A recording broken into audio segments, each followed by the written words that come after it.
Pripyat is going to know we're coming. We've got to move faster. Run!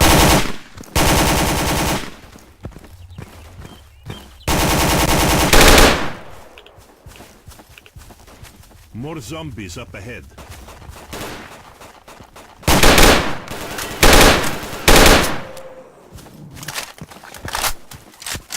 Through the... Свалил!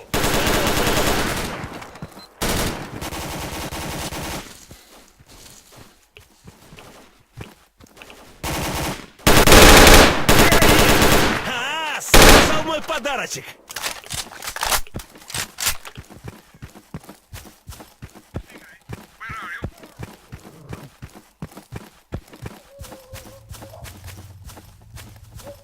We're on the way.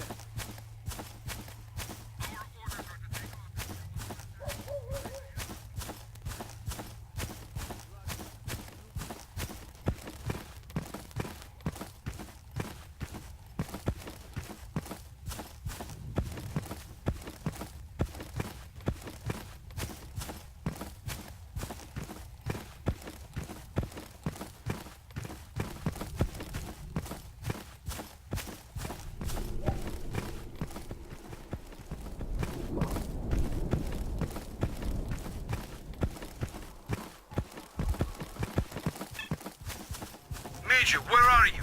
We need to get S.T.A.L.K.E.R to the evacuation point.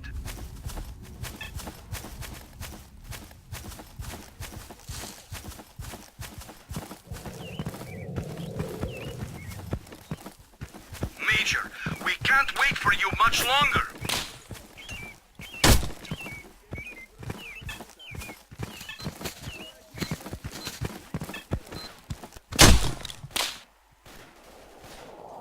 Major, we're going to have to keep moving.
I don't like this effect.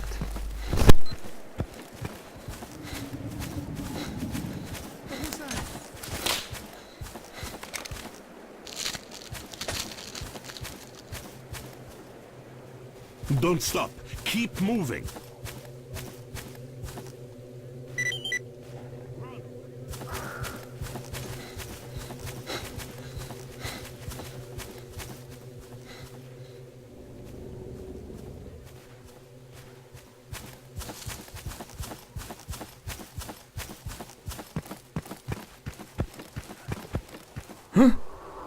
Okay, run!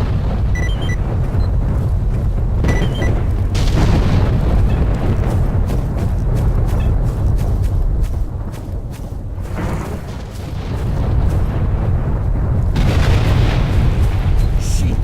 It's monolith fighters. Fire at will and keep moving toward the choppers. Come on, boys.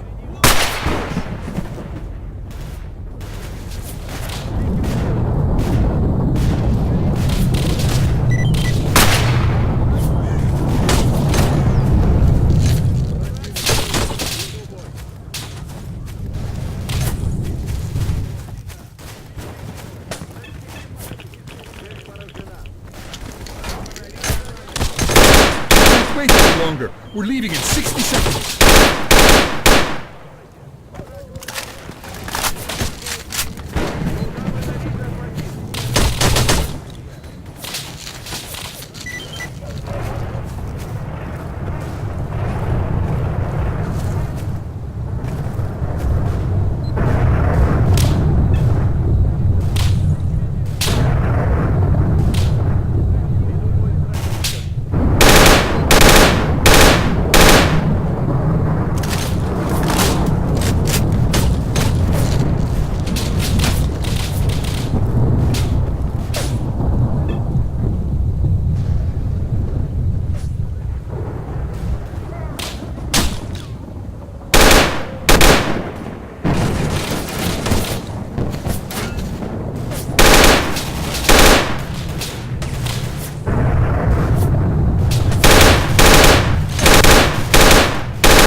Major Dictator, we're ready to go. The Stalker and the Stingray squad are dead. Prepare for takeoff. What? That.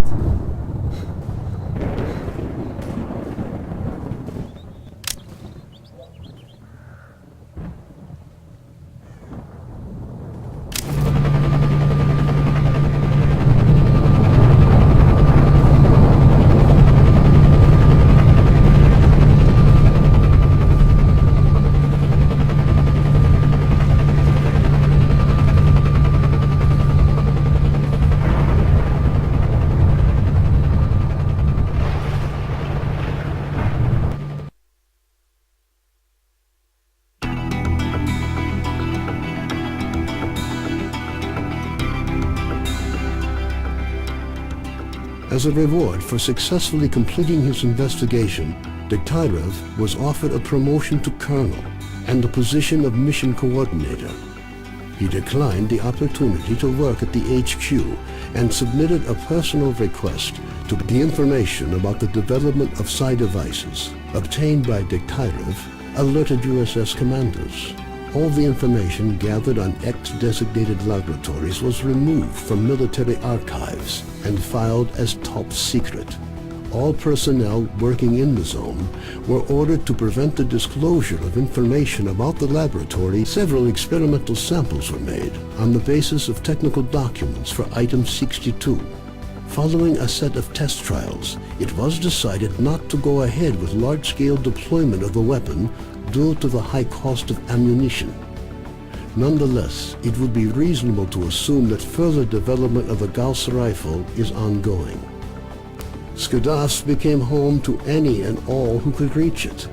Fierce Stalker resistance did not stop the bandits from making regular and ultimately unsuccessful attempts to establish their so-called order on the ship. Despite this, following the destruction of the Bloodsucker lair, it's unlikely that anything could significantly change the state of affairs on the Skadovsk. The old ship became a temporary center of stability. In the ever-changing, a fragile balance was reached between freedom and duty squads at Yanov Station. Tired of the endless struggle, fighters of both factions started leaving their squads and joining the Free Stalkers. The scientific expedition, organized by Professors Herman and Ozersky, was a success. The data they collected facilitated the development of groundbreaking medicine and technology, which prompted the Ministry of Education to allocate additional funding for scary stories about the Army's fate scared stalkers away from Pripyat. The few who dared to venture into the city ran into inexplicable phenomena, which added further strokes to an already gloomy picture of the dead city. Organized mercenary squads continue to be active in the zone. Their interest in the secret laboratories is becoming increasingly difficult for USS operatives to ignore. Attempts to establish the identity of the client who hired the mercenaries prove the area around Yanov Station continues to attract growing numbers of stalkers. The lack of dangerous mutants and abundance of anomalous areas have led to the area being referred to as a treasure trove with increasing regularity. Rumors of Zulu's fate reached the leader of Duty, General Veronin. Counter to most expectations, Veronin decided to posthumously award Zulu with the Silver Shield, Duty's highest decoration. Stalkers at Yanov Station still think of Vano now and again, recording his lightheartedness and skills. While some aspects of his life are usually up for debate, one thing is clear. With his luck, looking for a new group appeared in the zone. They are well trained, but their objectives are not known. Rumors say they used to be monolith fighters. Their leader is known as Strider. The list of casualties suffered in the course of Operation Fairway was amended with yet another name. Senior Lieutenant O.N. Sokolov died in the line of duty. A group of stalkers was forced to seek shelter on Noah's old barge during a particularly powerful emission. When the barge was attacked by a horde of snorks afterwards, stalkers were forced to concede that the barge was as good a defense against mutants as anything they'd seen. Even more astonishing was a litter of pseudo-dog puppies that Noah himself led into battle. Having overcome his alcoholism, Carden left the Skadovsk. Stalkers said he went to look for his missing friends. Several days later, he returned, suffering from wounds and radiation poisoning. As soon as his wounds healed, he left the zone for the second and final time. Strelok's knowledge was lost with him. The information he found at the Chernobyl NPP, which could have been used to gain a better understanding of the zone, remained forever within its borders. It seems the zone knows how to keep it. Colonel Kowalski, commander of the Stingray Group, found his resting place not far from the majority of his squad. Their bodies were taken in by the zone, with nothing but old faded photographs left to remind the country of their sacrifice.